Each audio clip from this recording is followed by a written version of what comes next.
नमस्कार शेतकरी बांधवांनो, मी सुरेश माने पाटील, माजी शास्त्रज्ञ, वसंतदादा शुगर इन्स्टिट्यूट पुणे। मी 21 वर्ष वसंतदादा शुगर इन्स्टिट्यूट पुणे या ठिकाणी कृषी विद्यावेत्ता म्हणजे ॲग्रोनॉमिस्ट म्हणून 21 वर्ष काम केलेलं आहे आणि गेली 5 वर्ष महाराष्ट्र आणि महाराष्ट्राच्या बाहेर शेतकऱ्यांना, ऊसकरी शेतकऱ्यांना मार्गदर्शन करण्याचं काम करतोय। आज होय आम्ही शेतकरी समूहाने ऊस पिकातील तणांचे एकात्मिक नियंत्रण या विषयावरती व्याख्यान ठेवलेलं आहे। शेतकरी बांधवांनो, हा विषय अतिशय महत्त्वाचा आहे। आपण मराठीमध्ये एक म्हण ऐकली असेल, ती म्हणजे तन खाई धन। म्हणजे या म्हणीवरनं आपल्याला लक्षात येईल की तण नियंत्रण हा विषय किती महत्त्वाचा आहे। शेतकरी बांधवांनो, प्रामुख्यानं पहिल्या 4 महिन्यांपर्यंत, त्यातल्या त्यात पहिल्या 3 महिन्यापर्यंत तण विहिरीत शेत ठेवणं, ऊसाचं शेत ठेवणं अतिशय महत्त्वाचं असतं आणि नेमकं याच कालावधीमध्ये शेतकऱ्यांचं लक्ष विचलित होतं आणि तणांचं नियंत्रण होत नाही। म्हणून आजचा विषय आपण निवडलेला आहे ऊस पिकातील तणांचे एकात्मिक नियंत्रण। सर्वप्रथम होय आम्ही शेतकरीचे प्रबंधक श्री सुरेश कबाडेजी, श्री डॉक्टर अंकुश चोरमलेजी, अमोल पाटीलजी, डॉक्टर हिरेजी, कृष्णा पाटील, त्यांचे सर्व सहप्रबंधक, सर्व सहकारी यांना मी धन्यवाद देतो की होय आम्ही शेतकरी ग्रुपच्या माध्यमातून, समूहाच्या माध्यमातून आज शेतकऱ्यांच्या समोर एक अतिशय चांगला विषय निवडलेला आहे, ते म्हणजे ऊस पिकातील तणांचे एकात्मिक नियंत्रण। शेतकरी बांधवांनो, पहिल्यांदा आपण तण म्हणजे काय हे पहिल्यांदा समजून घेऊया। शेतकरी बांधवांनो, ऊसामध्ये मुख्य पिकाव्यतिरिक्त जी दुसरी वनस्पती उगवते त्याला तण असे आपण म्हणतो। मग ते ऊसामध्ये गवत असेल, आपण ऊसामध्ये आंतरपीक घेतलेलं असेल तरी ते सुद्धा एक प्रकारचं तण आहे। म्हणून ऊसामध्ये मुख्य पिकाव्यतिरिक्त आपल्याला काहीही वाढून द्यायचं नाही आहे आणि पूर्णपणे पीक 100% तण विहिरीत ठेवायचं आहे। त्यामुळं आपल्याला अपेक्षित एकरी ऊसाचं उत्पादन गाठणं शक्य होतं आहे। शेतकरी बांधवांना एक आपल्या लक्षात येईल की ऊसामध्ये इतर पिकाच्या तुलनेमध्ये सगळ्यात जास्त तणांचा प्रादुर्भाव का होतो। एक आपल्याला लक्षात आलं असेल की ऊस पीक हे आपण कमीत कमी 2.5 ते 3 फूट आणि जास्तीत जास्त 6 फूट, काही शेतकरी 7 फुटापर्यंत गेलेले आहेत आणि ऊस पिकाच्या 2 ओळीतील अंतर हे आपलं जास्त असतं। म्हणजे थोडक्यात सुरुवातीला जमीन मोकळी जास्त असते। त्याचबरोबर शेतकरी बांधवांनो, आपल्या शेतामध्ये सुरुवातीला जे आपण खतं टाकतो, सुरुवात खतांचा जर विचार केला तर पहिल्या 4 महिन्यापर्यंत जास्तीत जास्त आपला खताचा डोस असतो, त्यातल्या त्यात नत्र आणि स्फुरदाचा डोस जास्त असतो। भरपूर सूर्यप्रकाश त्या जमिनीवरती पडत असतो, त्या पिकाला आपण पाणी देत असतो आणि त्यामुळं मोकळी जमीन, रिकामी जागा, सूर्यप्रकाश, पाणी, अन्न आणि सुरुवातीला ऊसाच्या वाढीची अवस्था म्हणजे उगवण असेल, फुटवा असेल, मोठ्या भरणीपर्यंत ऊस हळूवार वाढत असल्यामुळं नेमकं ऊसाला ह्या सर्व गोष्टींचा फायदा होण्याऐवजी याचा फायदा तण घेतात आणि बांधवांनो, त्यामुळं तण हे वेगानं वाढतं। शेतकरी बांधवांनो, तण वेगानं वाढल्यामुळं ऊसाच्या उत्पन्नावर काय परिणाम होतो हे जर समजून घेतलं तर तुम्हाला आश्चर्य वाटेल। एकरी 12% पासून 72% पर्यंत उत्पादनामध्ये घट आलेली दिसून आलेली आहे। भारताचा जर विचार केला तर सरासरी 30 ते 40% ऊसाचं उत्पादन न केल्यामुळं उत्पादन घटलेलं दिसून आलेलं आहे. जगाचा जर विचार केला तर 15 ते 20% उत्पादन ऊसाचं उत्पादन हे तण नियंत्रण व्यवस्थित न केल्यामुळं उत्पादन घटलेलं दिसून आलेलं आहे. शेतकरी बांधवांनो, थोडक्यात सांगायचं म्हणलं तर आपल्याला 30 ते 40% पर्यंत नुकसान करणारं तण हे वेळीच नियंत्रण करणं गरजेचं आहे. तणामुळे अजून काय काय नुकसान होतं? शेतकरी बांधवांनो, सगळ्यात मोठा परिणाम होतो तणामुळे ऊसाच्या फुटव्यावरती. ऊसाच्या बुडाजवळ जर सूर्यप्रकाश पडला नाही, ऊन मिळालं नाही, तण मोठ्या प्रमाणात वाढलेला असेल तर शेतकरी मित्रांनो, ऊस हा एक शेवडी निघतो आणि जो काही फुटवा निघालेला असतो तो बारीक फुटवा पिवळा पडतो आणि त्याला सूर्यप्रकाश न मिळाल्यामुळं तो फुटवा मरून जातो. म्हणजेच ऊसाच्या संख्येवरती परिणाम होतो, ऊसाच्या फुटव्यावर परिणाम होतो, ऊसाच्या संख्येवर परिणाम होतो. एकंदरीत एकरी ऊसाचं उत्पादन घटतं, एकरी साखरेचं उत्पादन घटतं. तुम्हाला आश्चर्य वाटेल की वेलवर्गीय जे तण आहेत ते सुरुवातीला दिसत नाहीत, पण मोठ्या भरणीनंतर वेलवर्गीय तण हे जास्त दिसतात आणि वेलवर्गीय तणामुळे सुद्धा 25% पर्यंत उत्पादनामध्ये घट झालेली दिसून आलेली आहे. आणि वेलवर्गीय तणामुळं ऊस तोडताना अतिशय त्रास होतो, तोडणीच्या वेळी खूप परेशानी मजुरांना होते. म्हणून ह्या तणाचा वेळीच बंदोबस्त करणं गरजेचं. शेतकरी बांधवांनो, आपल्याला अजून एक गोष्ट लक्षात येईल की तणामुळं ऊसाच्या रोगावर, ऊसाचे रोग आणि किडी याला सुद्धा चालना मिळते. साध्या गोष्टी सांगायचं म्हणलं तर नाकतोडासारखा एक कीटक आहे जो बांधावरती वाढतो. जर का बांध स्वच्छ नसतील तर नाकतोडा हा बांधावरती वाढतो आणि बांधाच्या कडेला जो ऊस क्षेत्र आहे त्या ऊसावरती अटॅक करतो आणि झिगझॅग पद्धतीनं पानं खाण्याचं काम करतो. म्हणजे गवत हे एक प्रकारचं रोग येणार आहे असं म्हटलं तरी चालेल. शेतकरी बांधवांनो, तुमच्या लक्षात येईल की तणामुळं काय परिणाम होतो.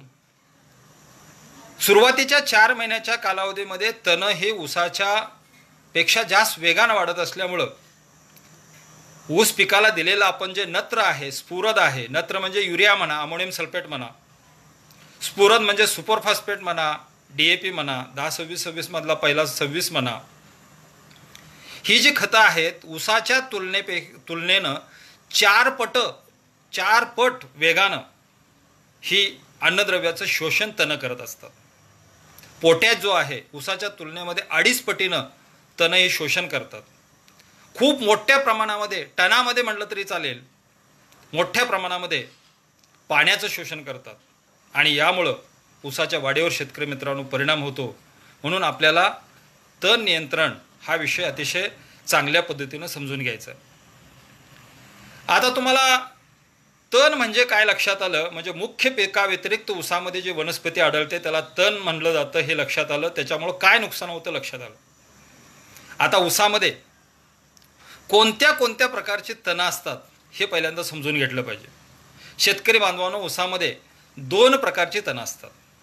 एक म्हणजे एकदल तण आणि दुसरी म्हणजे द्विदल तण. एकदल तण म्हणजे ज्या तणांची पानं बारीक असतात त्याला एकदल तण म्हणतात.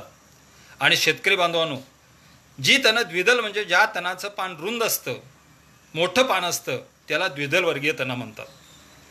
आता एकदल वर्गीय तणाचा जर अभ्यास केला तर कोणती तणं ऊसामध्ये आढळतात? त्यामध्ये हराळी आहे, लवाळा आहे, केना आहे, कुंदा आहे, चिमणसार आहे. अशी जी तणं आहेत की ऊसामध्ये ती एकदल तणं म्हणून आपल्या ऊसामध्ये आढळतात. त्याचबरोबर चिकटा आहे, शिंपी गवत आहे, बोरू आहे. हे सुद्धा, बोरूला जॉन्सन गवत असं सुद्धा म्हणतात. ही गवतं ऊसामध्ये एकदल तणामध्ये मोडली जातात. शेतकरी बांधवांनो, द्विदल तणाचा जर अभ्यास केला तर द्विदल तणामध्ये एकदल तणामध्ये सगळ्यात 2 महत्त्वाचे तणं लक्षात ठेवा. एक म्हणजे हराळी आणि लवाळा. हराळीला इंग्रजीमध्ये सिनेडॉन डॅक्टिलॉन असं म्हणतात आणि लवाळ्याला सायप्रस रोटुंडस म्हणतात. ही 2 तणं बहुवार्षिक असल्यामुळं ऊस पिकाला अतिशय म्हणजे अतिशय घातक असतात. हराळी आणि लवाळा ही एकदल तण. आणि ऊस हा सुद्धा ग्रॅमिनी फॅमिलीमधला असल्यामुळं आणि आत्ता सांगितलेले हराळी लवाळासुद्धा ग्रॅमिनी फॅमिली असल्यामुळं ऊसामध्ये हराळी आणि लवाळ्याचं नियंत्रण करणं खूप अवघड जातं. हे कसं करायचं नंतर आपल्याला समजून घ्यायचं. शेतकरी बांधवांनो, द्विदल वर्गीय तणामध्ये जर बघितलं, घोळ आहे, गाजर गवत आहे, माठ आहे, घोळ आहे, गाजर गवत आहे, माठ आहे.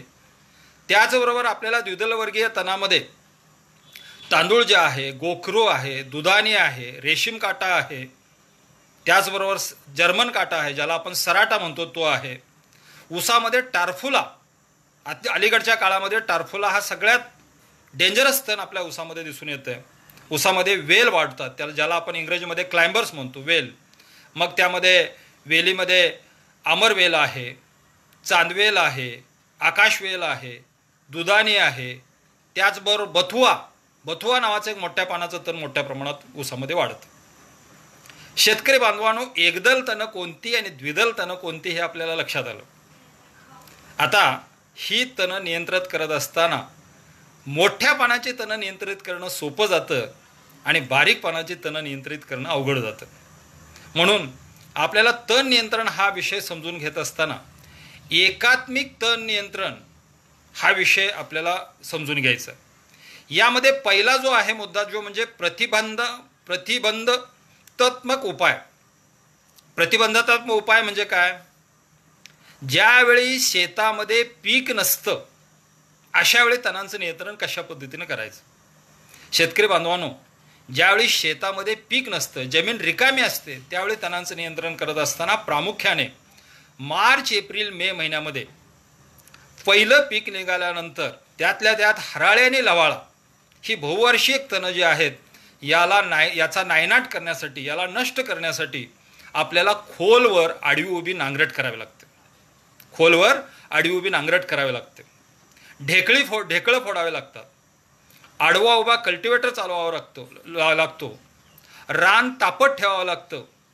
आणि रान तापट ठेवल्यामुळं हराळी लवाळ्याच्या काशा ज्या आहेत त्या वरती आलेल्या, त्याला सूर्यप्रकाश लागून त्याचा नायनाट होतो, त्या नष्ट होतात. खूप मोठ्या प्रमाणामध्ये हराळी आणि लवाळ्याच्या काशा जर आपल्या शेतामध्ये जर असतील तर त्या आपण गोळा कराव्यात आणि गोळा करून त्या जाळून टाकाव्यात. हा सुद्धा अतिशय महत्त्वाचा मुद्दा. शेतकरी बांधवांनो, जर आपल्याकडे पाणी असेल तर 15 मे ते 15 जुलैच्या दरम्यान किंवा मे जूनच्या दरम्यान हलक्या जमिनीमध्ये ताग आणि भारी जमिनीमध्ये धेंच्या असं वेगानं वाढणारी जी हिरवळीची पिकं आहेत, या हिरवळीच्या पिकाचा अवलंब करून सुद्धा आपल्याला तणाचं नियंत्रण चांगल्या पद्धतीनं करता येतं. कारण ताग धेंच्या एवढ्या वेगानं वाढतो की तो तणाला वाढूनच देत नाही. आणि ज्या रानामध्ये ताग धेंच्या घेतलेला आहे त्या रानामध्ये आपल्याला तणाचं नियंत्रण चांगल्या पद्धतीनं करता येतं. म्हणून खोलवर मशागत करण्याचं काम असेल, नांगरट करण्याचं काम असेल, ढेकळं फोडण्याचं काम असेल, हराळी लवाळ्याच्या काशा नष्ट करून जाळण्याचं काम असेल, त्याचबरोबर तागधेंच्या घेण्याचं काम असेल, हे शेतामध्ये पीक नसताना आपल्याला करायचं. शेतकरी बांधवांनो, दुसरा उपाय आहे तो म्हणजे निवारणात्मक उपाय. म्हणजे काय? शेतामध्ये ऊस उभा आहे आणि शेतामध्ये ऊस उभा असताना आपल्याला तणांचं नियंत्रण करायचं. मग त्या कोणत्या कोणत्या पद्धतीने आपल्याला नियंत्रण करता येईल? शेतकरी बांधवांनो, ऊसामध्ये आपल्याला आंतरपीक घेऊन आपल्याला तणांचं नियंत्रण करणं शक्य आहे.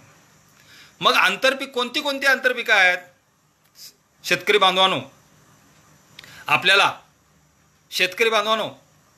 उभ्या पिकामध्ये, आंतरपिकामध्ये मग ऊस लागण झाल्यानंतर 1.5 ते 2 महिन्यानंतर ताग आणि धेंच्या घेण्याचं काम असेल आणि मोठी भरणी करत असताना हा ताग धेंच्या रानामध्ये गाडण्याचं काम असेल.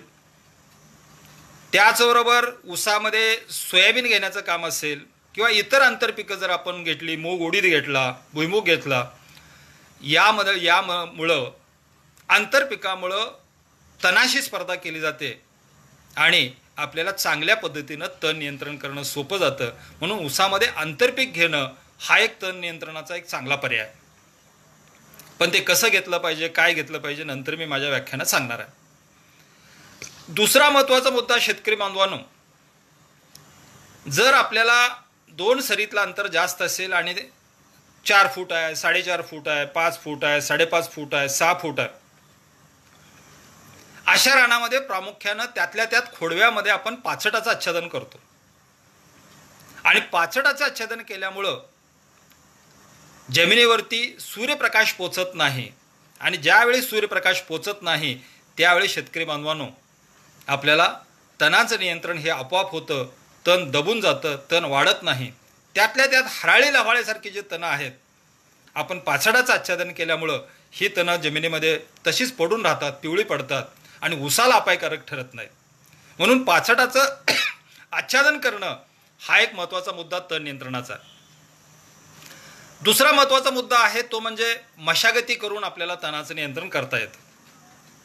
आता या मशागतीमध्ये बरेच समज आहेत, गैरसमज आहेत. यामध्ये पहिला मुद्दा एक लक्षात ठेवायचा आहे, ज्याला चंद्राकार तव्याचा कुळव म्हणला जातो. चंद्राकार तव्याचा कुळव हा वरंब्यावरती चालवून आपल्याला तणाचं नियंत्रण करता येतं. पण शेतकरी बांधवांनो, मी महाराष्ट्रभर फिरत असतो, महाराष्ट्राच्या बाहेर फिरत असतो. ज्यावेळी बैल अवजाराचा वापर करून तव्याचा कुळव ज्यावेळी वरंब्यावर शेतकरी चालवतात, त्यावेळी सगळे शेतकरी प्रामुख्यानं वरंब्यावरती हे अवजार चालवत असताना लक्ष देत नाहीत. वरंबा हा मोडला जातो, सरी वरंबा सपाट होतो आणि फुटव्याच्या अवस्थेमध्ये जर उसाच्या बुडाजवळ माती जास्त लागली तर शेतकरी बांधवांनो, त्या ठिकाणी फुटव्यावरती खूप मोठा परिणाम होतो. म्हणून चंद्राकार कुळव चालवत असताना आपल्याला त्या ठिकाणी वरंबा मोडणार नाही याची काळजी घ्यावी लागेल. आणि दुसरा महत्त्वाचा मुद्दा म्हणजे आपण ज्या मशागती करतो ऊसामध्ये, बाळ भरणी, मध्यम भरणी आणि मोठी भरणी. या बाळ भरणी, मध्यम भरणी आणि मोठी भरणी या मशागतीय उपायामुळे आपल्या चांगल्या पद्धतीनं तणांचं नियंत्रण करता येतं. साधारणपणे 1.5 ते 2 महिन्याचा ऊस झाल्यानंतर आपण बाळभरणी करतो. बाळभरणी म्हणजे काय करतो? मुख्य म्हणजे सरीचा आकार यू आकार असला पाहिजे, रुंद सरी असली पाहिजे, खताचा डोस द्यायचा आहे आणि ऊसाच्या दोन्ही बाजूला 4 ते 6 बोटा अंतरावर 2 दाती अवजार चालवायचं. बेडगं म्हणा, कुदळ म्हणा, कल्टिवेटरचे दात म्हणा, अशा अवजाराच्या साहाय्यानं आपल्याला हे बाळभरणी करायचे. बाळभरणी करत असताना 2 दात जमिनीत घुसले पाहिजेत. ऊसाच्या बुडाजवळ 4 बोटापेक्षा जास्त माती लागता कामा नये. या बाळभरणीमुळं शेतकरी बांधवांनो, जमिनीमध्ये अवजार गेल्यामुळं तणांचं नियंत्रण आपल्याला चांगल्या पद्धतीने करता येतं. बऱ्याच शेतकऱ्यांना माहीत नाही, साधारणपणे 90-100 दिवसाचा ऊस असताना आपण मध्यम भरणी करतो. आता मध्यम भरणी म्हणजे काय?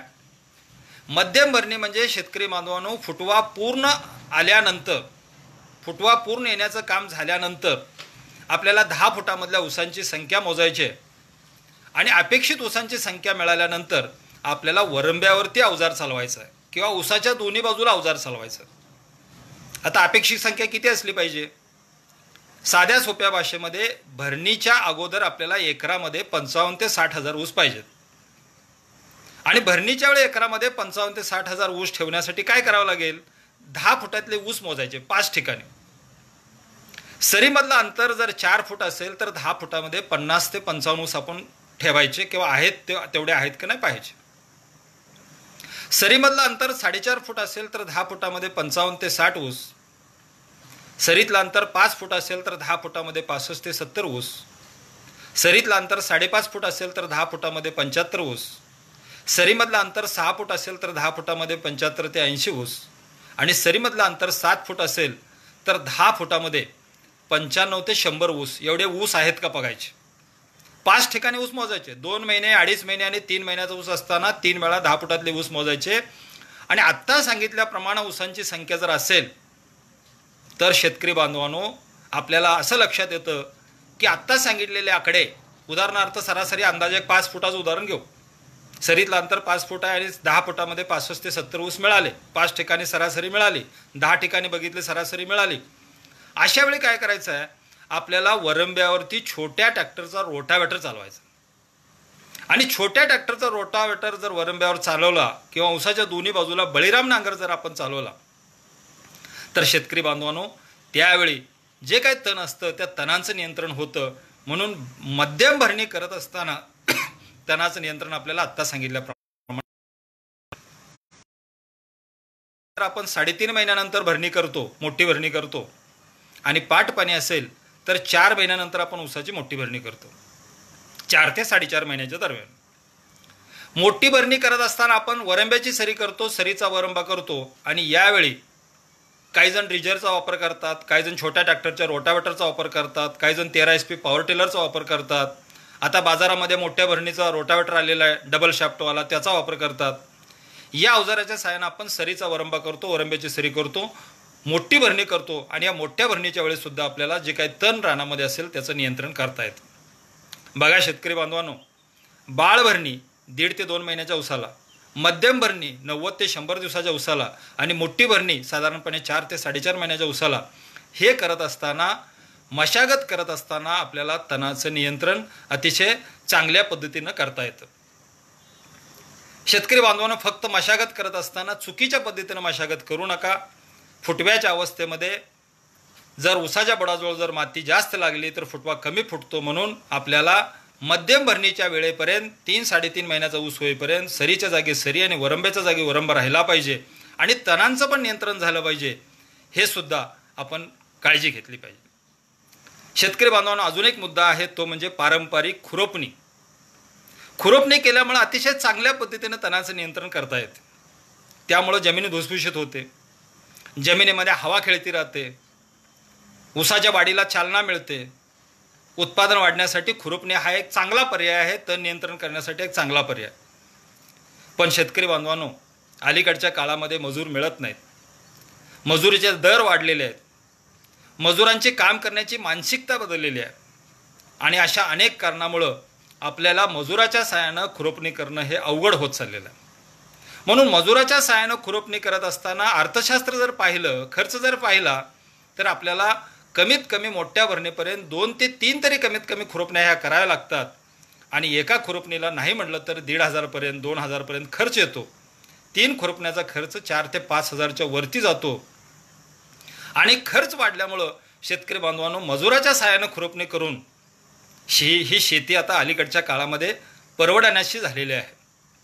म्हणून आपल्याला पर्याय अजून काही शोधता येतील का? आहेत, अजून काही पर्याय आहेत. ते म्हणजे अलीकडच्या काळामध्ये एक संशोधन होत आहे, ते म्हणजे जैविक पद्धतीनं तणांचं नियंत्रण. तुम्हाला आश्चर्य वाटेल कदाचित, हो, जैविक पद्धतीनं तणांचं नियंत्रण म्हणजे तणावर जगणाऱ्या काही किडी आणि रोगजंतू आहेत, त्याचा वापर करून आपल्याला तणांचं नियंत्रण करता येतं. उदाहरणार्थ जर सांगायचं म्हटलं तर संशोधन असं झालेलं आहे, गाजर गवत खाणाऱ्या काही किडी आहेत, त्याला मेक्सिकन भुंगा असं म्हटलं जातं. गाजर गवत खाणाऱ्या काही किडी आहेत ज्याला मेक्सिकन भुंगा असं म्हटलं जातं. आणि याचं नाव आहे झायगोग्रामा. हा हे झायगोग्रामा नावाचा मेक्सिकन भुंगा जो आहे तो आपल्या जे काँग्रेस गवत आहे त्याची पानं खात असतो. म्हणून अशा पद्धतीने सुद्धा भविष्यामध्ये काही जैविक तणनाशकं बाजारामध्ये येत आहेत. अर्थात ह्याच्यावरती संशोधनं चालू आहेत, संशोधन विद्यापीठामध्ये, संशोधन संस्थांमध्ये. यामुळं या जैविक तणनाशकं किंवा किडींच्या सहाय्यानं सुद्धा भविष्यामध्ये आपल्याला तण नियंत्रण करणं शक्य होणार आहे. त्या दिशेनं संशोधनाची वाटचाल चालू आहे. शेतकरी बांधवांनो, आता जैविक पद्धतीनं तणाचं नियंत्रण हा विषय थोडक्यात लक्षात आला. आता सगळ्यात महत्त्वाचा विषय आहे तो म्हणजे रासायनिक पद्धतीनं तणाचं नियंत्रण कसं करायचं. शेतकरी बांधवांनो, वसंतदादा शुगर इन्स्टिट्यूट पुणे या ठिकाणी असताना मला एक साधारणपणे 12-13 वर्ष, 21 वर्षाच्या कालावधीमधले 12-13 वर्ष वसंतदादा शुगर इन्स्टिट्यूटचे फार्म सांभाळण्याची संधी मिळाली. VSI मधला मांजरी फार्म असेल, वसंतदादा फार्म असेल, नायगाव फार्म असेल, या फार्मवर 12 ते 14 वर्ष काम करत असताना रासायनिक पद्धतीनं तणाचं नियंत्रण करत असताना बारकावे मला शिकता आले, बारकावे मला समजून घेता आले, नवीन नवीन तणनाशकाचे प्रयोग करता आले, अनेक संशोधनात्मक कार्य करता आलं. आणि शेतकरी बांधवांनो, रासायनिक तणनाशकं जी बाजारामध्ये उपलब्ध आहेत याचा कशा पद्धतीनं वापर करता येईल हे मी आता सांगणार आहे. अतिशय महत्त्वाचा विषय आहे. शेतकरी बांधवांनो, रासायनिक पद्धतीनं तणनाशकाचा वापर करत असताना चुका चालत नाही. हे शास्त्र आपल्याला समजूनच घ्यावं लागतं, प्रमाण समजून घ्यावं लागतं. तणनाशक फवारणीची वेळ समजून घ्यावी लागते आणि पूर्णपणे शास्त्रोक्त पद्धतीनं तणनाशकाचा वापर जर आपण केला तर अतिशय सहज आपण तण नियंत्रण करू शकतो. आता त्यामध्ये कोणती कोणती तणनाशकं जी बाजारामध्ये आहेत ज्याचा उपयोग आपण चांगल्या पद्धतीनं ऊसामध्ये करू शकतो, एक महत्त्वाचा मुद्दा आहे. आता रासायनिक तण व्यवस्थापन करत असताना जे आपल्याला तणनाशक आहेत, तण उगवण्यापूर्वी आणि तण उगवल्यानंतर मारायची जे तणनाशक आहेत याचा अभ्यास आपण करून घेऊ. शास्त्रीय भाषेमध्ये तण उगवण्यापूर्वीची तणनाशकं म्हणजेच काय, प्री इमर्जन्स विडिसाइड्स. आता यामध्ये जुनं तणनाशक आहे, अतिशय सुंदर आणि चांगलं तणनाशक आहे, ते म्हणजे ॲट्रॅझिन घटक असणारं तणनाशक. आता शेतकरी बांधवांनो, मला कुठल्याही कंपनीचा उल्लेख करायचा नाही, परंतु शेतकऱ्यांना मार्केटमध्ये जे तणनाशकाचं नाव आहे ते सांगितल्याशिवाय कळत नाही, म्हणून मी सर्वच कंपन्यांची नावं घेण्याचा प्रयत्न करेन, कुणी याचा गैरसमज करून घेऊ नये. ॲट्रॅझिन घटक असणारं तणनाशक ॲट्राटाप नावानं बाजारामध्ये मिळतं. ॲट्रॅझिन, ॲट्राटाप नावानं हे तणनाशक मिळतं. 50% WP, 50% पाण्यात विरघळणारं हे तणनाशक आहे. आणि हे तणनाशक ॲट्रॅझिन किंवा ॲट्राटाप वापरताना कसं वापरायचं बघा. आणि हे वापरण्याची पद्धत आहे ते म्हणजे तण उगवण्यापूर्वी मारण्याचं तणनाशक आहे. माझ्या अनुभवानं सांगतो, तण उगवल्यानंतर सुद्धा याचा वापर आपण चांगल्या पद्धतीनं करू शकतो, हे सुद्धा मी सांगणार आहे. आता शेतामध्ये तण उगवलेलं नाही, ऊसाची लागण झालेली आहे, पहिलं पाणी दिलेलं आहे किंवा आंबवणीचं दुसरं पाणी दिलेलं आहे. पहिलं किंवा आंबवणीचं दुसरं पाणी दिल्यानंतर ऊसाचं तण उगवण्यापूर्वी, ऊस उगवण्यापूर्वी आपल्याला ॲट्रॅझिन किंवा ॲट्राटॅपचा वापर करत असताना याचं प्रमाण लक्षात घ्या. सर्वसाधारणपणे एकराला 300 ते 400 लिटर पाणी फवारलं गेलं पाहिजे, याची काळजी घेतली पाहिजे. आणि 300 लिटर पाणी म्हणजे अंदाजे एक 20 पंप, 19-20 पंप, आणि 400 लिटर पाणी म्हणजे अंदाजे 25 ते 26 पंप. आता 300 ते 400 लिटर पाण्यामध्ये ॲट्रॅझिन किंवा ॲट्राटॅप किती वापरायचं आहे ते म्हणजे साधारणपणे 1600 ग्रॅम ते 2000 ग्रॅम, म्हणजे अंदाजे आपण 1.5 ते 2 किलो असं म्हटलं तरी चालेल. शेतकऱ्यांच्या भाषेमध्ये जर समजून घ्यायचं म्हणलं तर 1 लिटर पाण्याला 4 ते 5 ग्रॅम, 1 लिटर पाण्याला 4 ते 5 ग्रॅम. आता बऱ्याच शेतकऱ्यांच्या मनामध्ये गैरसमज असतात. कोण म्हणतं 400 लिटर पाणी कशाला पाहिजे, कोण म्हणतं 300 लिटर पाणी कशाला पाहिजे, 200 लिटर पाण्यामध्ये काम होत नाही का, 10 पंपामध्ये 12-13 पंपामध्ये काम होत नाही का. शेतकरी बांधवांनो, यातले बारकावे समजून घ्या. ज्यावेळी फक्त सऱ्या ओल्या झालेल्या असतील तर त्यावेळी 200 लिटर पाणी म्हणजे 13 पंप. ज्यावेळी सऱ्या आणि वरंबा ओला झालेला असेल, मग आपण स्प्रिंकलरनं पाणी दिलेलं असेल किंवा पाऊस पडलेला असेल, सगळं रान ओलं झालेलं असेल, तर त्यावेळी एकराला कमीत कमी 300 ते 400 लिटर पाणी पाहिजे, 20 ते 26 पंपापर्यंत पाणी पाहिजे. या दृष्टिकोनातून 300 ते 400 लिटर पाण्याचा जर विचार केला तर साधारणपणे 1600 ग्रॅम ते 2000 ग्रॅम म्हणजे अंदाजे 1.5 किलो ते 2 किलो तणनाशक आपल्याला एकरी हे ॲट्रॅझिन ॲट्राटॅप लागतं. हे मुळाद्वारे शोषलं जातं, हे पाण्याद्वारे शोषलं जातं. म्हणून जमिनीमध्ये ओल असताना आपल्याला हे तणनाशक फवारणी करायचे आहे. आणि चुकून जर जमीन लवकर कोरडी होत असेल, हलकी जमीन असेल, लवकर कोरडी वापसा येत असेल, तर त्या जमिनीला लगेच आपल्याला परत पाणी द्यायचं आहे. त्यामुळं जमिनीमध्ये ओल राहिल्यामुळं, मुळाद्वारे अन्नद्रव्य शोषल्यामुळं, तणनाशक शोषल्यामुळं आणि पाण्याद्वारे सुद्धा शोषलं जातं. प्रामुख्यानं तण नसताना आपण हे फवारत असतो, त्यामुळे मुळाद्वारे चांगलं याचं शोषण होतं आणि चांगल्या पद्धतीने तणाचं नियंत्रण होतं. शेतकरी बांधवांनो, द्विदल वर्गीय जे तण आहेत, ज्याची पानं मोठी आहेत, घोळ आहे, माठ आहे, काटेमाठ आहे, तांदूळजा आहे, अशी जी तणं आहेत, या तणाचं नियंत्रण हे ॲट्रॅझिन किंवा ॲट्राटॅप अतिशय चांगल्या पद्धतीने करतं. अंदाजे किंमत सांगतो, कमी जास्त असू शकते.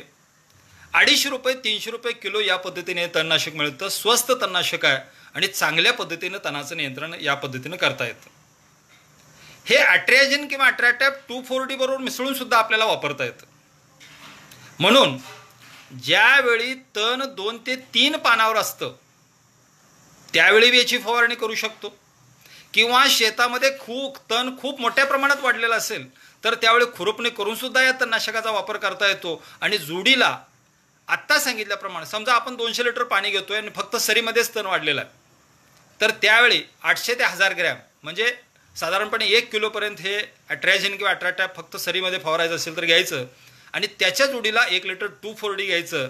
अट्रॅझिन किंवा अट्राटॅप अधिक 2,4-D याचं कॉम्बिनेशन करून जर आपण तणनाशकाची फवारणी करू शकतो. आणि 2,4-D सुद्धा शेतकरी बांधवांनो स्वस्त आहे, 250-300 रुपये किंवा 350 रुपये लिटर आहे.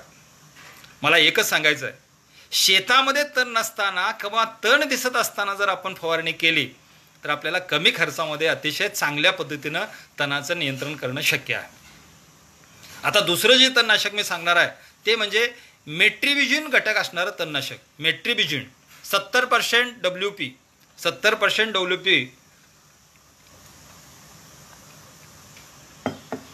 मेट्रिबिजिन घटक असणारं तणनाशक जे आहे, मी तर असं म्हणेन की शेतकरी बांधवांनो, गेली 26-27 वर्ष या क्षेत्रामध्ये काम करत असताना मी ह्या तणनाशकाला तणांचा राजा असं म्हणतो.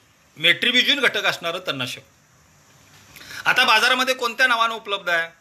बाजारामध्ये शेंकॉर नावानं उपलब्ध आहे. बायर कंपनीचं शेंकॉर नावानं उपलब्ध आहे. धानुकाचं जर घेतलं तर तुम्ही बॅरियर नावानं उपलब्ध आहे. जुवारीचं घेतलं तर बेंजी नावानं उपलब्ध आहे. टाटाचं घेतलं तर टाटा मेट्री नावानं उपलब्ध आहे. बाजारामध्ये नागार्जुन कंपनीचं घेतलं तर आयमॅक्स नावानं उपलब्ध आहे. डिझायर नावानं उपलब्ध आहे. एन्कॉर नावानं उपलब्ध आहे.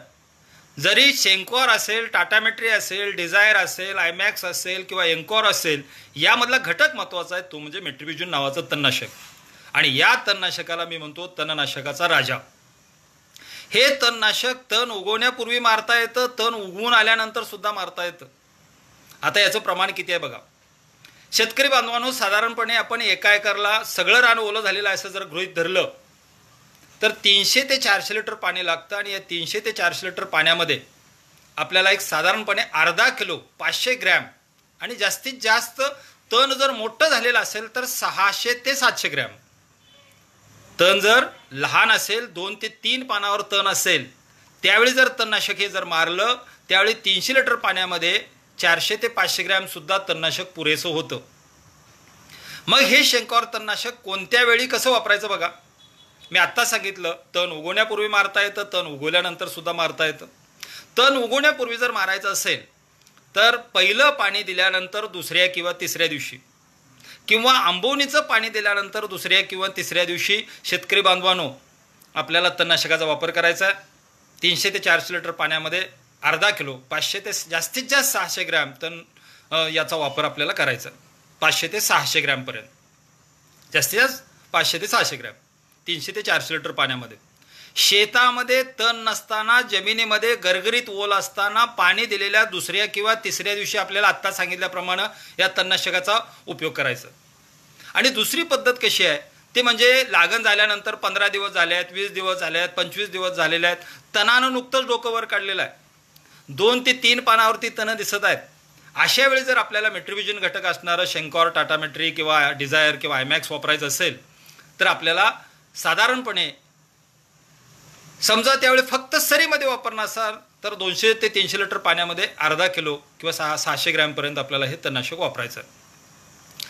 तणनाशक 2 ते 3 पानावरती असताना जर आपण मारलं तर अतिशय 100% एकदल आणि द्विदल वर्गीय तणांचं नियंत्रण होतं. आणि मेट्रिबिजिन घटक असणारं म्हणजे शेंकॉर किंवा टाटा मेट्री तणनाशक एकदल वर्गीय तण, हराळी, लवाळा जर लहान असेल तर तो सुद्धा मारला जातो. द्विदल वर्गीय तणं, मोठ्या पानाची तणं सगळी मारली जातात. एक लक्षात द्यावा, बारीक पानाची तणं म्हणजे एकदल वर्गीय तणं, हराळी, लवाळा, केना, कुंदा. आणि द्विदल वर्गीय तणं म्हणजे घोळ, माठ, तांदूळजा, मोठ्या पानाची तणं. तर मोठ्या पानाची तणं आणि बारीक पानाची तणं मारण्याचं काम हे मेट्रिबिजिन, शेंकॉर, टाटा मेट्री अतिशय बॅरियर चांगल्या पद्धतीनं करतं. म्हणून मी म्हणतो की हे तणनाशकाचा राजा आहे. याला वेळेवरती मारण्याचा प्रयत्न करा. ऊस शास्त्रामध्ये तणाचं नियंत्रण करत असताना शेतकरी बांधवांनो आपल्याला तणाचं नियंत्रण करत असताना वेळ अतिशय महत्त्वाची आहे. तरी लक्षात घ्या, वेळेवरती तणनाशक फवारणी करा. आता दुसरा महत्त्वाचा मुद्दा आहे, बाजारामध्ये अजून कोणती तणनाशक आहेत ते म्हणजे ऑक्झीफ्लोरोफेन घटक असणारा गोल नावाचं तणनाशक. ऑक्झीफ्लोरोफेन नावाचं गोल नावाचं घटक असणारं तणनाशक जे आहे ते आपल्याला लागण झाल्या पाणी दिल्या दुसऱ्या किंवा तिसऱ्या दिवशी फवारायचं आहे. 300 ते 400 लिटर पाण्यामध्ये 300 ते 400 ml आणि फक्त सऱ्या ओल्या झालेल्या असतील तर 200 लिटर पाण्यामध्ये 200 मिली तणनाशक, 200 लिटर पाण्यामध्ये 200 मिली गोल नावाचा तणनाशकाचा वापर करू शकतो. या गोल नावाच्या तणनाशकाचा अजून एक फायदा आहे. ऊसामध्ये जर तुम्ही कांदा घेतलेला असेल तर हे कांद्यालाही चालतं आणि ऊसालाही चालतं. कांदा जर तुम्ही लावल्यानंतर फवारणी केली तरी चालते, रोप लावल्यानंतर फवारणी केली तरी चालते किंवा रोप लावायच्या अगोदर फवारणी केली तरी चालते, पण ऊसाला मात्र ऊस उगवण व्हायच्या आत आपल्याला ह्या गोलची फवारणी केली पाहिजे. 1 लिटर पाण्याला 1 मिली, पंपाला 15 मिली, 200 लिटर पाण्याला 200 मिली फक्त सरीत फवारायचं असेल आणि सगळ्या क्षेत्राला फवारायचं असेल तर 300 ते 400 लिटर पाण्याला 300 ते 400 मिली गोलचा वापर आपल्याला शेतकरी बांधवांनो करायचा. ऑक्झीफ्लोरोफेन नावाचं तणनाशक. गोल हे तणनाशक ऑक्झीफ्लोरोफेन नावाचा घटक असणारं तणनाशक अजून कशाला चालतं? मिरचीला चालतं, वांग्याला चालतं, आपल्याला मटारला चालतं, वाटाण्याला चालतं, कोबी फ्लावरला चालतं. पण हे कधी वापरायचं आहे? शेतामध्ये ज्यावेळी रोप लावताय किंवा बी टोकताय, ते रोप लावण्याच्या अगोदर किंवा बी टोकल्यानंतर आपल्याला लगेच याचा वापर करायचा आहे. तर आपल्याला ऊसामध्ये जर आत्ता सांगितलेली काय आंतरपिके जर घेणार असाल तर आंतरपीक उदाहरणार्थ आपण हरभरा लावलेल्या लगेच दुसऱ्या दिवशी जर आपण गोलची जर फवारणी केली, 300 लिटर पाण्यामध्ये 300 ते 400 ml ची गोलची जर फवारणी केली तर ऊसाला आणि हरभऱ्याला सुद्धा हे तणनाशक चालू शकतं. म्हणून गोलचा वापर आंतरपिकाच्या दृष्टिकोनातून विचार करायचा असेल तर आंतरपीक रोप लागण्याच्या अगोदर किंवा बी टोचल्या पाणी दिल्यावर दुसऱ्या दिवशी जर लगेच आपण फवारणी केलं तर ऊसामध्ये आंतरपिकाच्या दृष्टिकोनातून सुद्धा हा आपल्याला फायद्याचं ठरू शकतं. आता गोल लक्षात आलं. शेतकरी बांधवांनो, ऊस उगवल्यानंतर 2,4-D डायमिथाइल अमाइन सॉल्ट्स नावाचं विडमार सुपर नावाचं तणनाशक बाजारामध्ये आहे. 2,4-D डायमिथाइल अमाइन सॉल्ट्स या नावाचं विडमार सुपर नावाचं तणनाशक आहे. याचा वापर सुद्धा आपण करू शकतो.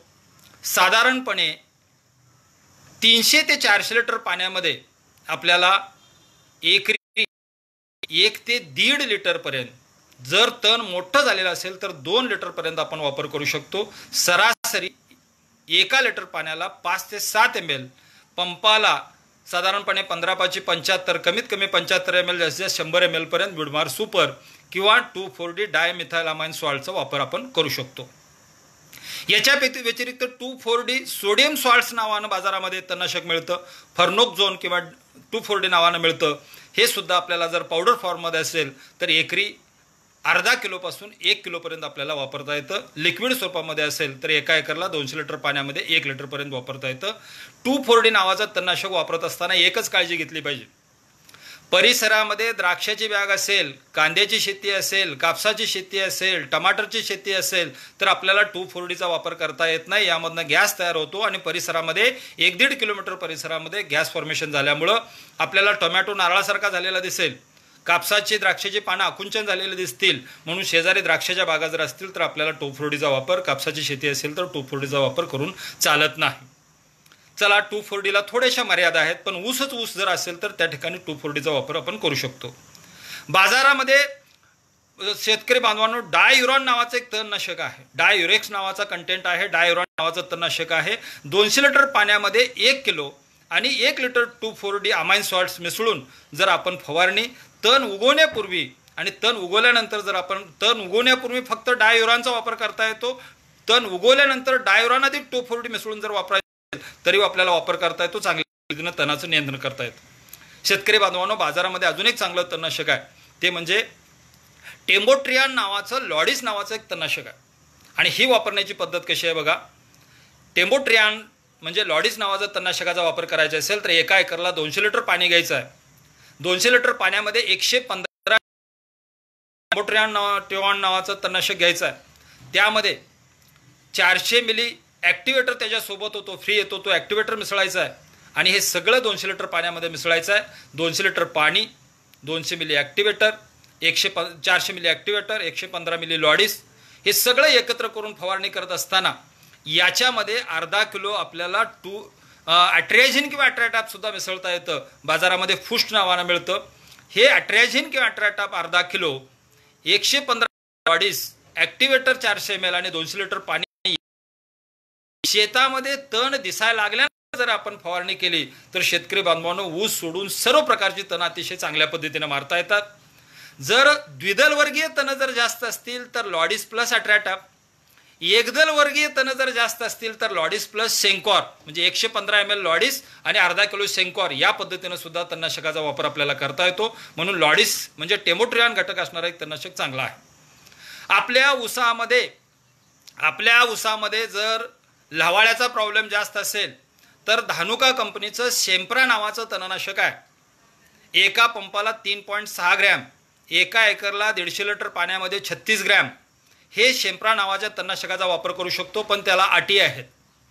साधारणपणे 3 ते 5 किंवा 6 पानावरचा लवाळा असला पाहिजे, फवारणी करताना पाहिजे आणि जमिनीमध्ये गरगरीत ओल असताना फवारणी केली आणि दर आठवड्याला हलकं पाणी देत राहिलो आणि 20 ते 25 दिवस जमिनीमध्ये ओलावा आपण जर टिकवू शकलो तर शेतकरी बांधवांनो सेम्प्रामुळं चांगल्या पद्धतीनं जवळजवळ 80 ते 90% लवाळ्याचं नियंत्रण करू शकतो. फक्त 8 लक्षात घ्या, लवाळा 5 किंवा 6 पानावरचा असला पाहिजे आणि त्यामध्ये जमिनीमध्ये 25 दिवसापर्यंत ओल असली पाहिजे.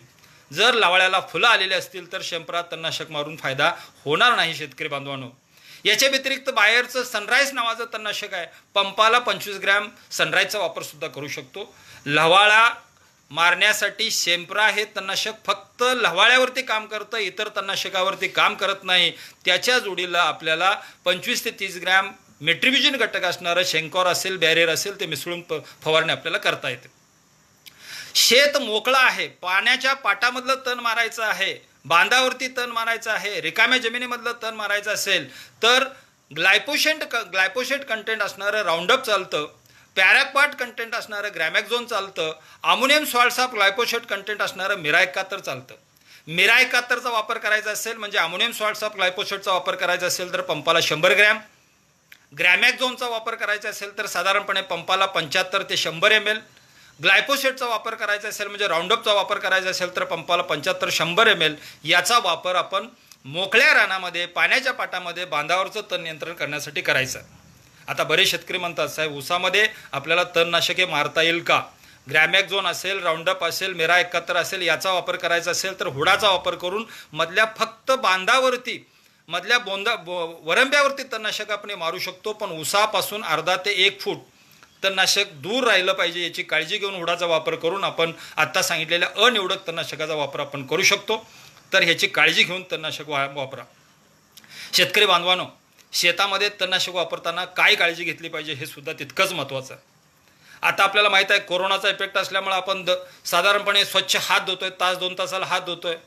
फिरायला गेल्यानंतर किंवा खाली गेल्यानंतर आपल्याला आपण मास्कचा वापर करतोय, हातामध्ये हँडग्लोव्हचा वापर करतो. आपल्या शरीराची जशी आपल्या आरोग्याची आपण काळजी सध्या घेत आहोत तसं तणनाशक फवारणी करत असताना हातामध्ये हँडग्लोव्ज घातला पाहिजे, डोळ्याला इजा होऊ नये म्हणून चष्मा घातला पाहिजे, तोंडाला मास्क बांधला पाहिजे आणि आपल्याला फवारणी करत असताना वारा शांत असताना फवारणी करायची आहे. सकाळी किंवा संध्याकाळी हवा शांत असताना तणनाशकाची फवारणी करायची आहे. वेगानं वारा वाहत असताना तणनाशक फवारणी करायची नाही.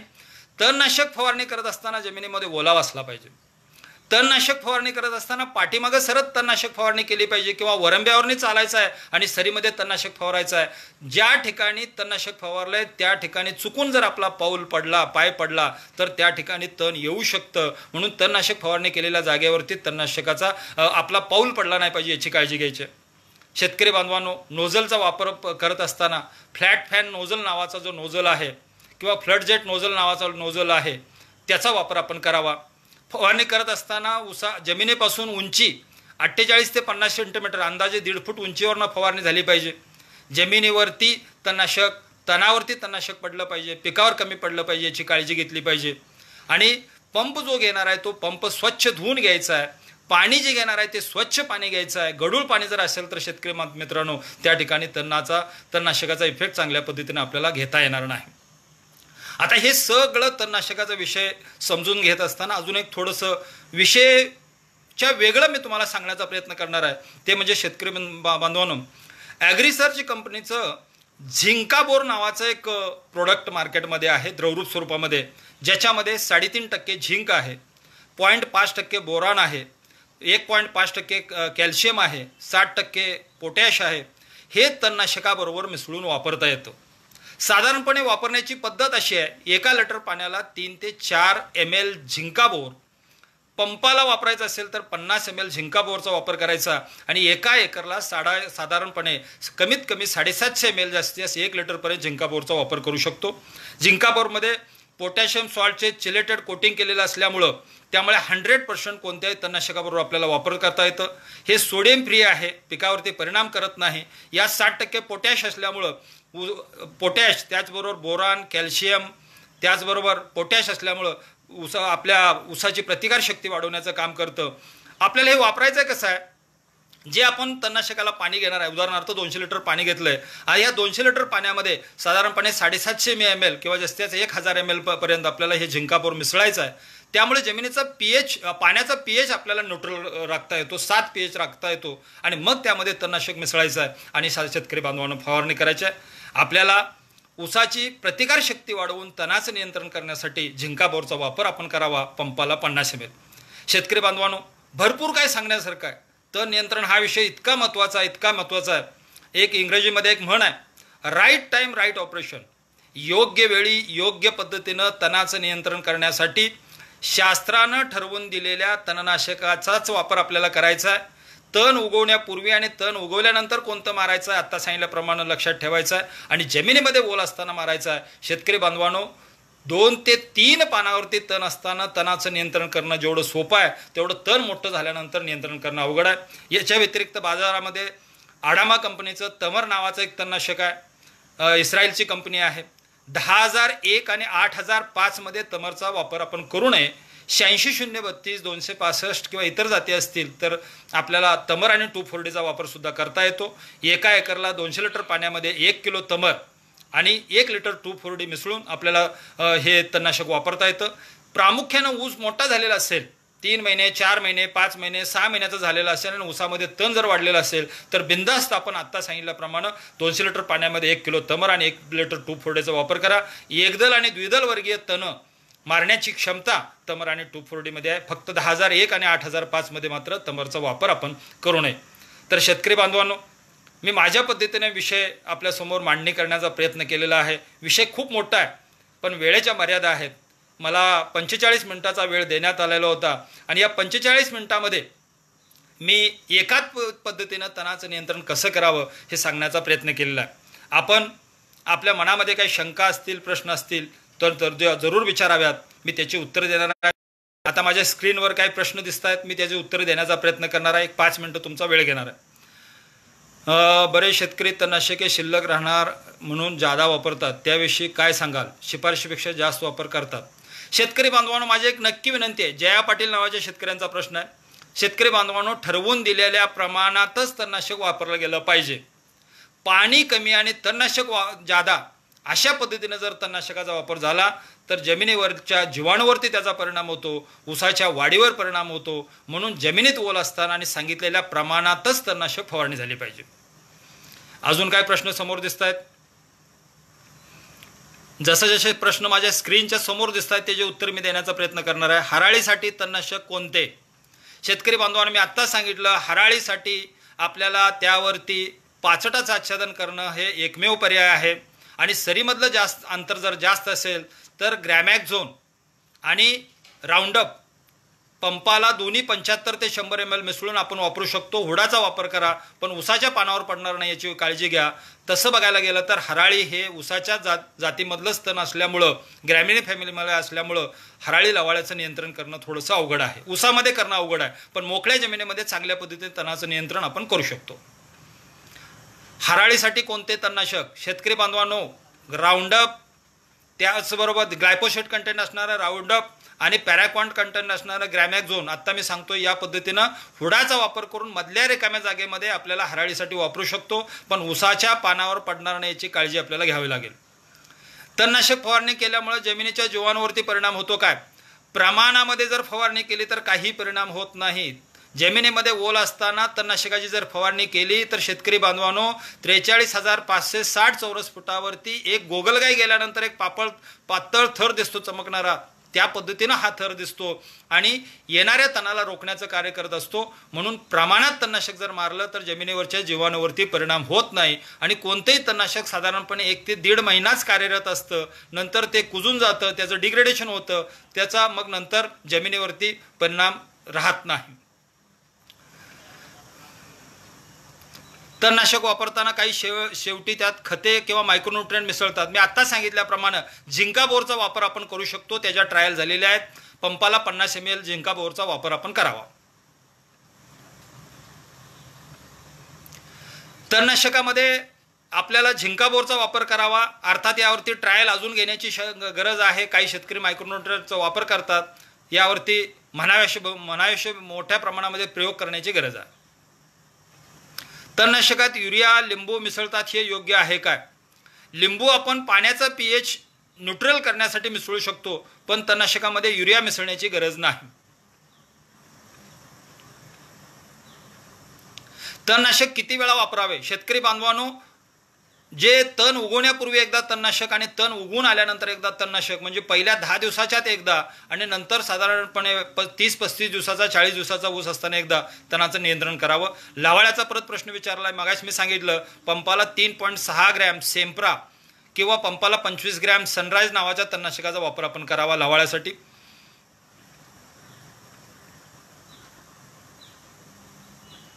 शक्यतो हातपंपाचा वापर करावा, पॉवर पंपाचा तणनाशक फवारण्यासाठी वापर करू नये. पॉवर पंपाला स्पीड असतं, हवेमध्ये ड्रॉपलेट जातात, म्हणून हातपंपाचा वापर करावा. लावाळ्यासाठी परत तोच प्रश्न आहे, शेम्प्रा या तणनाशकाचा वापर करावा.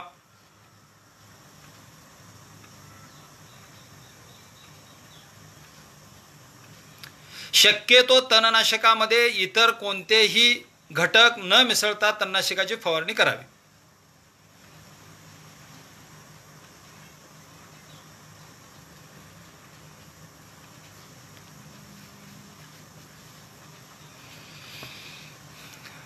पाण्याचा pH न्यूट्रल करण्यासाठी लिंबू पिळला तर योग्य आहे.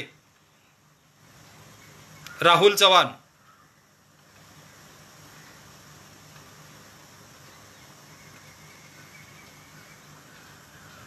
शुभम शिंदे. उसात हराळे आहे, 4 महिन्याचा आहे, कोणते तणनाशक मारावे?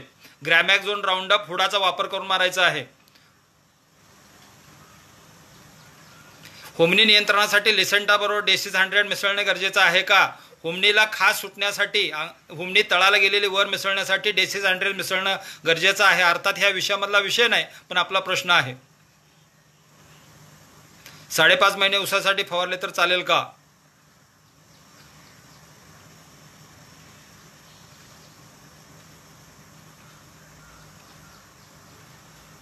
एकरी शंपरा किती वापरावा? 150 लिटर पाण्यामध्ये 36 ग्रॅम शंपराचा वापर करावा.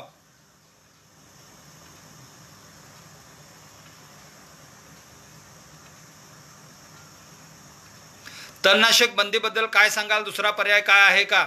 शेतकरी बांधवांनो, उन्हाळ्यामध्ये योग्य जर मशागत झालेली असेल आणि आपल्याला उपलब्ध अवजाराचा उपयोग करून सुद्धा तण नियंत्रण करणं शक्य आहे. माझा मोबाईल नंबर बरेच शेतकरी मागतायत. माझा मोबाईल नंबर आहे 9922321019. 9922321019. दुसरा नंबर आहे 7559104567. सोयाबीन पेरणीनंतर दुसऱ्या दिवशी कोणते तणनाशक फवारणे? गोल नावाच्या तणनाशकाचा वापर करावा. ऊस आणि सोयाबीन एकाच वेळी पेरणी झालेली असेल तर पाणी दिल्यानंतर दुसऱ्या दिवशी गोलची फवारणी करावी. सोयाबीनला सुद्धा गोल नावाचं तणनाशक चालतं. शेंकॉर सुद्धा चालतं. माफ करा, गोल चालत नाही, शेंकॉर तणनाशक चालतं किंवा टाटामेट्री नावाचं तणनाशक चालतं.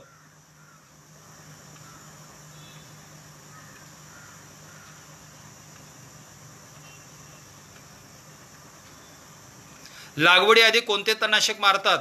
शेतकरी बांधवांना शक्यतो पाणी दिल्यानंतर, पहिलं पाणी दिल्यानंतर किंवा दुसरं पाणी दिल्यानंतर तणनाशक मारावं.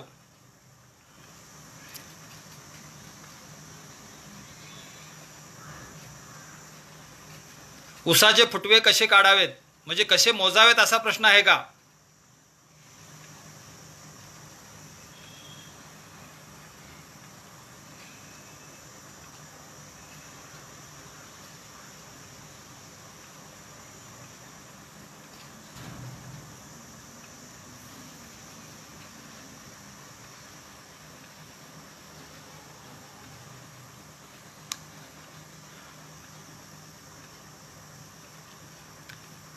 तणनाशक वापरताना स्टिकरची आवश्यकता आहे काय? तणनाशक फवारणी करत असताना स्टिकरची आवश्यकता नाही.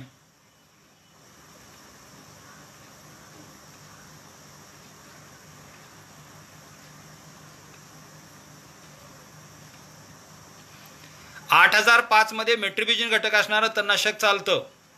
8005 मध्ये मेट्रिबिजिन घटक असणारं तणनाशक साधारणपणे पंपाला 25 ते 30 ग्रॅम चालतं. कांदा ऊस तणनाशक सांगा. कांदा अधिक ऊस असेल तर ऊसामध्ये आपल्याला गोल नावाचं तणनाशक चालतं. कांदा रोप लावण्यापूर्वी किंवा रोप लावल्यानंतर पण ऊसाचे उगवण होण्यापूर्वी आपल्याला गोल नावाच्या तणनाशकाचा वापर करता येतो. खोडव्यामध्ये ऊस तुटल्यानंतर 25 ते 30 दिवसात आपल्याला सेंकॉर नावाच्या तणनाशकाचा किंवा टाटामेट्री नावाच्या तणनाशकाचा म्हणजे मेट्रिबिजिन घटक असणाऱ्या तणनाशकाचा वापर आपण करू शकतो.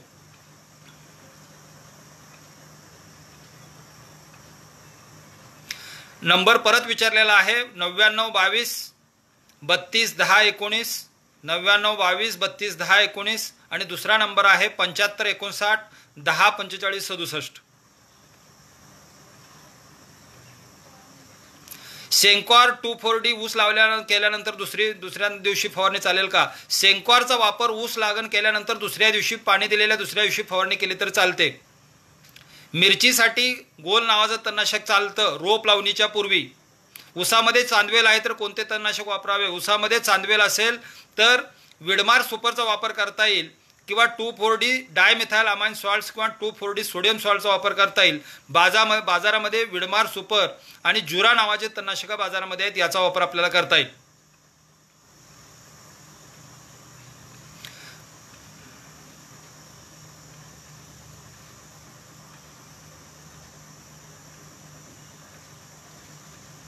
शक्यतो तण नियंत्रणाव्यतिरिक्त जे काही प्रश्न आहेत त्याची उत्तरं नंतर देण्यात येतील. आता शक्यतो तणनाशकाविषयी प्रश्न विचारावेत.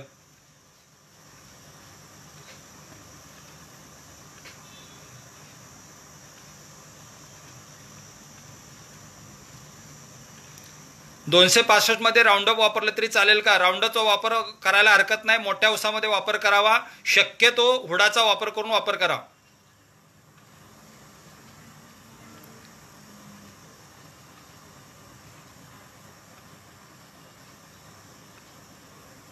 सेंकॉर आणि शेंप्रा चालेल का? चालेल. सेंकॉर हे इतर तण मारेल आणि शेंप्रा हे लवाळा मारेल. चालेल, एकत्र चालेल.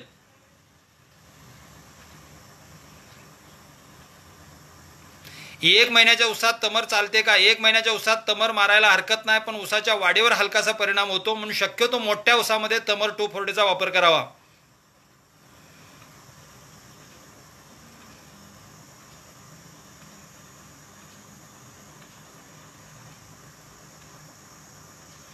टू 4D आधी मेट्रिबिजिन वापरलं तर चालेल का असा प्रश्न आहे. 2,4-D अधिक ॲट्रॅझिन मिसळून वापरा. दोन्ही स्वस्त तणनाशक आहेत.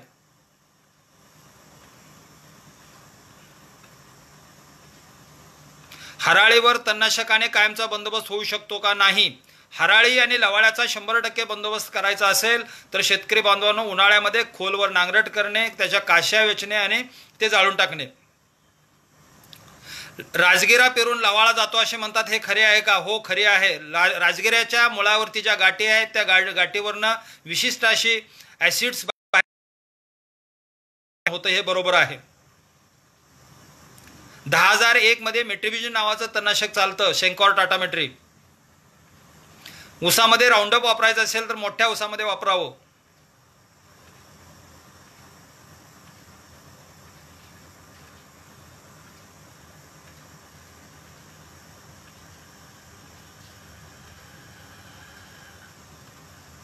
तणनाशकाच्या ऊसाच्या वाढीवर काय परिणाम होईल का? वेळेमध्ये आणि प्रमाणामध्ये जर तणनाशक वापरलं तर ऊसाच्या वाढीवर परिणाम होत नाही. जर आपण प्रमाण तणनाशकाचं जादा घेतलं आणि पाणी जर कमी घेतलं तर ऊसाच्या वाढीवर परिणाम होतो. 15 ते 20 दिवस ऊसाची वाढ मंदावते.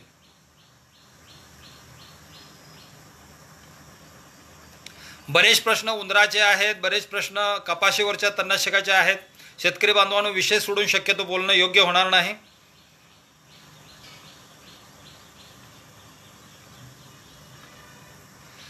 साधारणपणे 3 महिन्यानंतर राऊंडअपचा वापर केल्यानंतर चालेल किंवा मोठ्या भरणीनंतर राऊंडअपचा वापर केला तरी चालेल. टाळका मारण्यासाठी 2,4-D नावाचं तणनाशक फायद्याचं ठरतं. टाळका मारण्यासाठी 2,4-D नावाचं तणनाशक, अर्थात 100% टाळका हा जात नाही. त्यांच्यामुळे लवाळा कमी होण्यास मदत होते काय? होय, होते. मिरचीतील तणनाशक कोणते? गोलचा वापर करता येतो. मिरचीची रोपं लावण्याच्या अगोदर गोल या तणनाशकाचा वापर करता येतो. तणनाशकामध्ये कोराजन चालत नाही. कोराजन स्वतंत्र आळवणी करावी लागते.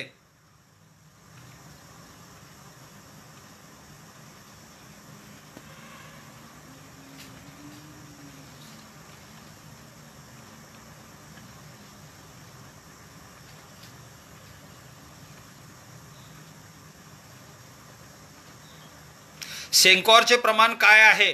शेतकरी बांधवांनो, पंपाला 1 लिटर पाण्याला 1.5 ते 2 ग्रॅम, 1 लिटर पाण्याला 1.5 ते 2 ग्रॅम या पद्धतीने शेंकॉरचा वापर करायचा आहे. 2,4-D आणि अट्रॅजिन एकत्र करून मारले तर चालते.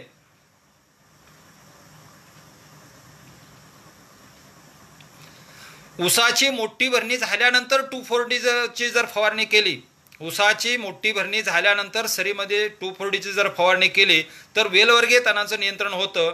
किंवा उभ्या ऊसावरती जर वेलवर्गीय तण वाढलेले असतील तर 2,4-Dचा वापर आपण करू शकतो. अर्थात विडमार सुपर किंवा जुरा नावाने जे बाजारामध्ये तणनाशक आहेत, 2,4-D याचा वापर आपण करू शकतो. 1 एकरला 200 लिटर पाण्यामध्ये 1 ते 1.5 लिटर.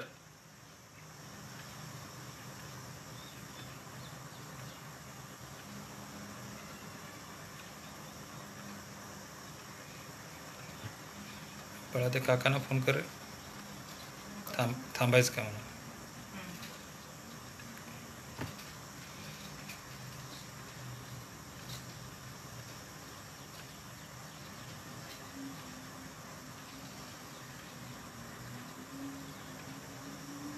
सेम्प्रा 2,4-D सेंकॉर प्रमाण सांगा. सेम्प्रा पंपाला 3.6 ग्रॅम, 2,4-D पंपाला 75 ते 100 ml, सेंकॉर पंपाला 25 ते 30 ग्रॅम.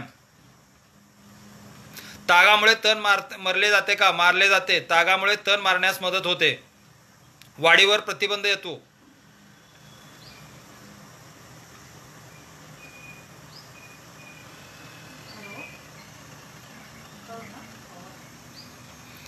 तर शेतकरी बांधवांनो, आपण भरपूर प्रश्न विचारले.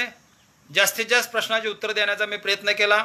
मी सुरेश माने पाटील सगळ्यांना धन्यवाद देऊ इच्छितो. आपण मोठ्या प्रमाणामध्ये 403 शेतकरी आज लाईव्ह कार्यक्रम बघत आहेत.